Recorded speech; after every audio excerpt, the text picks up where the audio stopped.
Palestinian Mohammed Tawfiq is a farmer in the Jordan Valley. He and his family live under Israeli occupation. He says Israel steals their water and its soldiers continually question them and find the vehicles they use for farming.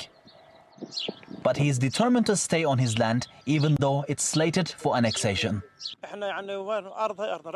We will die on our land, whether they ask us to leave in a nice way or in a bad way. We will stay on our land. How many times can people die? It's just one time. We don't have any alternatives. We have seen what's happened to those people who leave their lands. What's happened in Iraq, Syria and other parts of the world. We will stay here. God willing, we will resist. Israeli Prime Minister Benjamin Netanyahu is counting on US backing for his plans to seize large parts of the occupied West Bank. He's expected to announce what he plans to do on Wednesday. But under a proposal by US President Donald Trump, nearly a third of the West Bank would be annexed to Israel, including the strategic Jordan Valley. Netanyahu might choose to annex settlements gradually, starting with Gush Etzion, Ma'ale Adumim and Ariel close to Jerusalem, in the hope of reducing an international backlash. European countries such as France, Germany and the UK stress that annexation is against international law.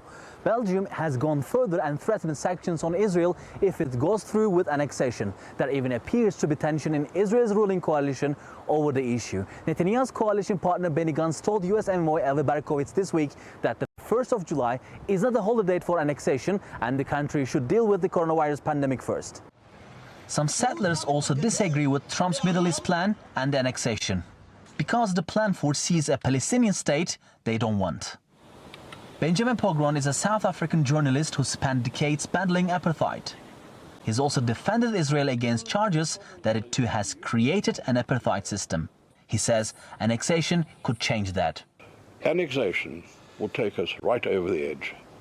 That takes us into a situation where there will be Israeli overlords in an occupied area, and the people over whom they will be ruling will not have basic rights. That will be apartheid, and we will merit the charge. And that is something that worries me gravely, because it exposes us to huge dangers. If annexation happens, little might change immediately in the day-to-day lives of Palestinians like Mohammed. But future hopes of peace and living in a Palestinian state could be taken away from them. Mustafa Fatih, TRT World, Occupied East Jerusalem.